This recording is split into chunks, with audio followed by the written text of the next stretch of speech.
Right, I would have liked this to have been a positive update. Unfortunately, it's not. I got the decision overturned about time. I don't even know where this year's gone. May, I think, some point in May. I got the decision overturned. For Ella to be assessed for an EHCP.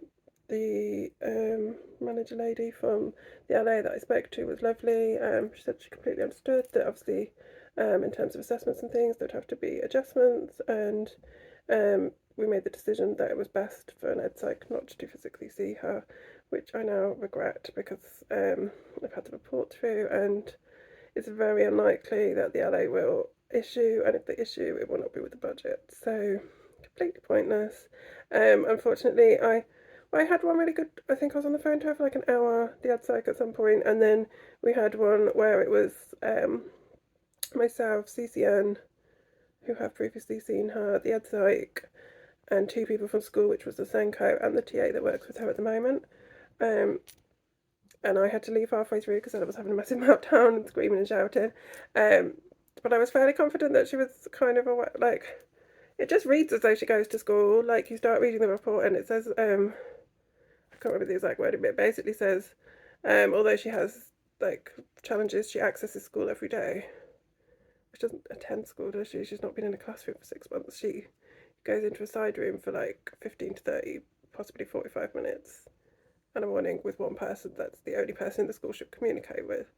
Um, she's not accessing school as well, I wouldn't class that as accessing school.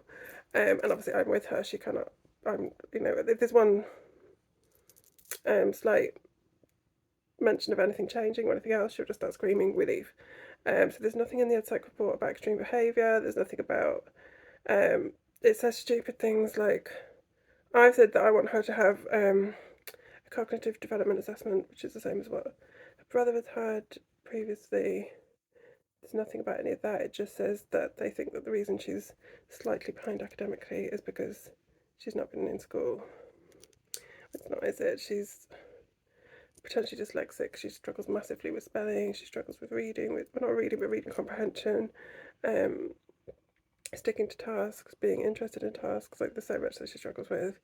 So now I've got the choice of either I'm going to obviously email them tonight, if not tomorrow. It's Sunday today, so I'll either email them tonight or tomorrow, and just both the LA and the EdSci, and say obviously either major changes need to be made to it, or I don't know if this is even a thing, if we can just kind of pause it, because what I'm thinking at the minute is maybe she just has a year out. That's what I've been thinking for a while anyway, and I don't really know why I've even pushed it to this point, because she can't um, she can't physically cope with the demands and everything else of school, of these professionals, of any of her assessments, of everything else.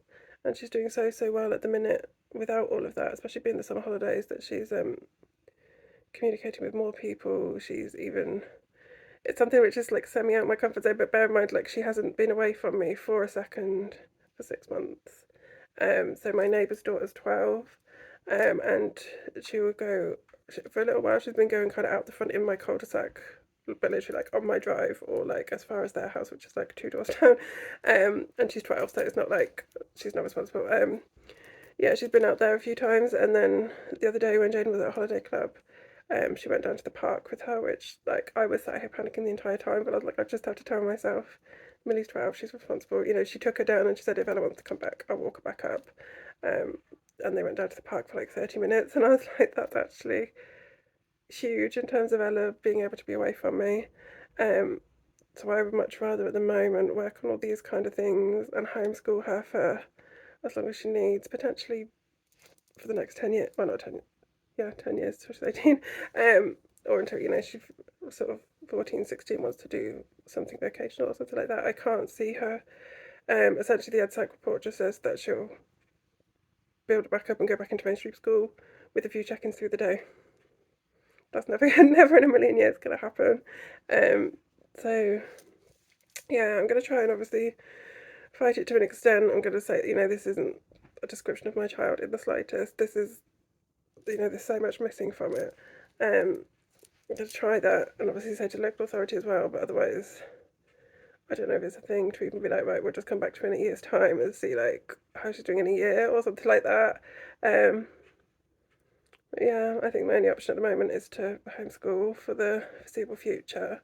And then on Jaden's, I don't know whether I think yeah, I have talked about this about his review, which has now been pushed back to October. I need to get him out of that school before October, so potentially neither of them are going back in September, and obviously that would affect, because obviously I can't carry on with Ella as she is anyway, because I've already said to professionals like she wouldn't physically go back into that school anyway. We may try another mainstream, but she wouldn't ever go back into that school because of the trauma and things that have gone on in the last year or two. But yeah, now moving Jaden as well, it's not like we can even just continue with like her mornings and things anyway, because so they're both, or at least Jaden's going to have to move with the potential that Ella may um, kind of part time potentially go to that school at some point. And it's a really difficult one because in terms of Jaden, I'm starting to think that bigger schools with better facilities would be the better option for him. He copes fairly well with the social sides of things. I mean, he needs someone overseeing if there are like disagreements between him and peers and things like that. But in terms of actually being able to approach other peers to play with them and those kind of things, he's doing really, really well. Whereas Ella struggles a lot more with that. She only really copes with friendships on like very similar to me, but she really copes with like one-to-one friendships and relationships, not with kind of groups of people. So potentially at some point they may just go to completely different schools because Jaden, I would think, like a say normal sized, like at the minute they're in like a 2 years one class, so he's in like a year 3, 4, so he'll be going back into year 4, but with year threes, which I think would be quite nice for him. Um, but then yeah, maybe like the old school where it's like 1 full class per year, or even potentially 2 full classes per year, because these bigger schools just seem to have more experienced staff, better funding for things, not trying to choose what should be his for the children. Um, Whereas Ella, I think if she did go back, would need to go back somewhere tiny. I don't see her going back anytime soon. She was meant to have a referral, or there was talk of a referral for Chadgrove, it's called Chadgrove Pathways, which would, if that was funded by the LA, that would be like a year of working back towards going to back to school. So they start out with like hourly sessions each week or something like that, and then it kind of builds up to at some point they attend a very small, I think it is called a pupil referral unit, but it's not like a behavioural one. It's for like children with like severe anxiety, autism, and those kind of things. Which again, there's no mention of. Although technically she hasn't completed her assessments, she has had autism and ADHD assessments scheduled this year, because she's not been able to engage properly with the professionals. She hasn't got those diagnoses, but she's on the way to getting both those diagnoses. And there wasn't even a mention of that literally in her special educational needs. It didn't. I don't think it even says anxiety. It says like she's working slightly below the level and she struggles a bit in school. Um, yeah, I don't get it. Um, I don't like they can't put obviously she is autistic. They would have to put like she's awaiting assessment for autism or whatever, but still write it down because obviously the things that she struggles with are related to those. Um, yeah. So he, as you can tell, completely burnt out. So tired I can't get my words out, but Uh, yeah, so try to relax and enjoy the summer holidays. It's not really happening because I'm still worrying every second about what's going to happen in September. But I think that's probably going to be for, yeah, the foreseeable future will be that Ella doesn't attend at all, and that Jaden's in a new setting. So hopefully by Christmas, those two things will be sorted, and things will settle down a bit, and it won't be like quite such a continual battle that Jaden's needs are met in school, and I can meet Ella's needs at home. She's doing really well in terms of she's started a dance class with me as well. So she's in terms of being able to function outside of school, which I think is the most important thing at the moment. Because I have this quote that I read about a year ago that's just permanently imprinted in my brain, which says, "You can get an education at any point during life, but your mental health like is the most important thing, isn't it? Because the more you struggle with mental health when you're younger, the more that kind of goes on and gets more severe, and potentially, I know we shouldn't think of these things, but there are so many young autistic people that commit suicide and all those kind of things because of the pressures. Jane in particular has talked about wanting to die since, well, as soon as he could talk, so like 3 or 4. So that's always in the back of my head that kind of like the most important thing is that they're coping, that they're thriving, whatever that means, and that doesn't necessarily mean being in full time or mainstream education. I get really emotional now, I don't know why. But yeah, And it is education anyway, even when she's not physically doing work 24/7 at home. Well, not 24/7 either, like when she was at home for the last 6 months, she's not been doing 6 full hours of schoolwork, but there's a child that's in school, they're not learning, they're not actively learning 6 hours a day.